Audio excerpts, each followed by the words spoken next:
December 30 நற்செய்தி வாசகம். எருசலேமின் மீட்புக்காக காத்திருந்த எல்லோரிடமும் அன்னா குழந்தையை பற்றி பேசினார். லூக்கா எழுதிய தூய நற்செய்தியிலிருந்து வாசகம். அதிகாரம் 2, இறைவசனங்கள் 36 முதல் 40 முடிய. ஆசேர் குலத்தை சேர்ந்த பானுவேலின் மகளாகிய அன்னா என்னும் இறைவாக்கினர் ஒருவர் இருந்தார். அவர் வயது முதிர்ந்தவர்.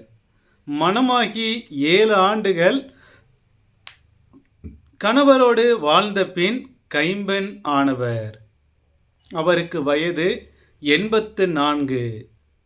அவர் கோவிலை விட்டு நீங்காமல் நோன்பிருந்து மன்றாடி அல்லும் பகலும் திருப்பணி செய்து வந்தார். அவரும் அந்நேரத்தில் அங்கு வந்து கடவுளை புகழ்ந்து எருசலேமின் மீட்புக்காக காத்திருந்த எல்லோரிடமும் அக்குழந்தையை பற்றி பேசினார். ஆண்டவருடைய திருச்சட்டப்படி எல்லாவற்றையும் செய்து முடித்த பின்பு அவர்கள் கலிலேயாவில் உள்ள தங்கள் ஊராகிய நாசரேத்துக்கு திரும்பி சென்றார்கள். குழந்தையும் வளர்ந்து வலிமை பெற்று ஞானத்தால் நிறைந்து கடவுளுக்கு உகந்ததாய் இருந்தது. ஆண்டவரின் அருள்வாக்கு. கிறிஸ்துவே உமக்கு புகழ். கிறிஸ்து பிறப்பின் எண்கிழமை.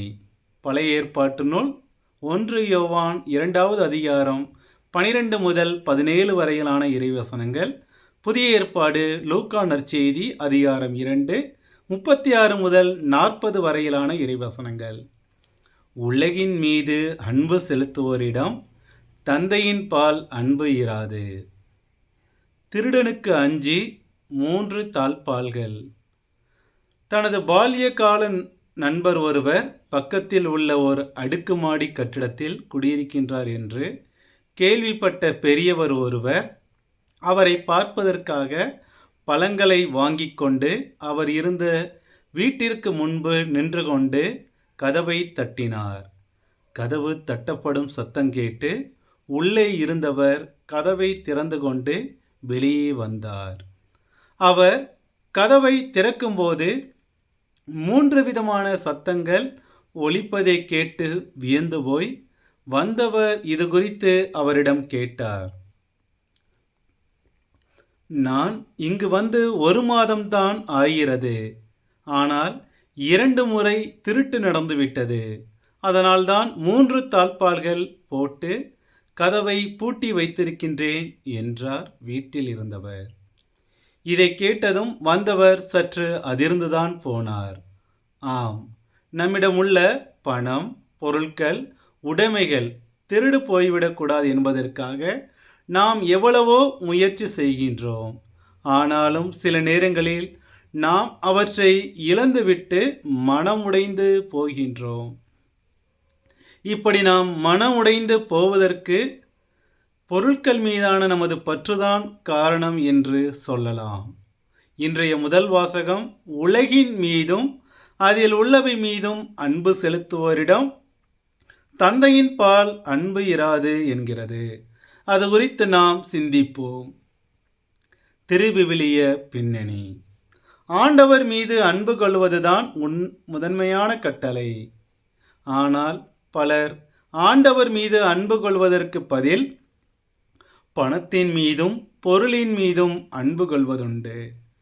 இப்படி ஆண்டவர் மீது அன்பு கொள்வதற்கு பதில் பணத்தின் மீதும் பொருளின் மீதும் அன்பு கொள்வோருக்கு தந்தையின் பால் அன்பு இராது என்கிற செய்தியை யோவான் இன்றைய முதல் வாசகத்தில் கூறுகின்றார். இதற்கு முற்றிலும் மாறாக ஆண்டவர் மீது அன்பு கொண்ட ஒருவரை குறித்து இன்றைய நற்செய்தியில் வாசிக்கின்றோம். அவர்தான் அன்னா என்ற இறைவாக்கினர். பழைய ஏற்பாடு மிரியாம், விடுதலை பயணம் 15:20, குல்தா 2 அரசர்கள் 22:14 வசனம், தெபோரா நீதிமொழிகள் 4:4 ஆகிய பெண் இறைவாக்கினர்களை பற்றி கூறுகின்றது. இறைவாக்கினர் எசாயாவின் மனைவி கூட பெண் இறைவாக்கினர் என்றே அழைக்கப்படுகின்றார். எசாயா 8:3. ஆனால் புதிய ஏற்பாட்டில் இடம்பெறும் ஒரே ஒரு பெண் இறைவாக்கினர் இந்த அன்னாதான். இவர் தன் கணவரை இழந்ததும் கடவுளை சபித்து கொண்டிருக்காமல் எருசலேம் திருக்கோயிலுக்கு வந்து அங்கேயே தங்கி இறை வேண்டலிலும் நோன்பிலும் நிலைத்திருக்கின்றார். இதனால் இவர் குழந்தை இயேசுவை காணும் பேறு பெறுகின்றார். ஆதலால் நாம் உலக செல்வத்தின் மீது அல்ல, ஆண்டவர் மீது அன்பு கொண்டிருக்கும் போது அன்னாவை போன்று ஆண்டவரை காணும் பேறு பெறுவோம் என்பது நிச்சயம். இறைவாக்கு. பொருள் ஆசையே எல்லா தீமைக்கும் ஆணிவேர். பணம் பாதாளம் வரை செல்லலாம். அதற்காக பணத்தின் மீது பற்று கொண்டிருப்போர் விண்ணகம் சென்றுவிட முடியாது. செல்வம் சேர்க்க விரும்புவோர் சோதனையாகிய கண்ணியில் சிக்கிக் கொள்கின்றனர். சிந்தனைக்கு. ஆகவே அனைத்திற்கும் மேலாக அவரது ஆட்சியையும் அவருக்கு ஏற்புடையவற்றையும் நாடுங்கள். அப்போது இவை அனைத்தும் உங்களுக்கு சேர்த்து கொடுக்கப்படும். மத்தேயு 6:33 இறைவசனம் என்பார் இயேசு. எனவே நாம் ஆண்டவர் மீது பற்றும் அன்பும் கொண்டவர்களாய் அவருக்கு ஏற்புடையவற்றை நாடி இறையருளை நிறைவாக பெறுவோம். ஆமென்.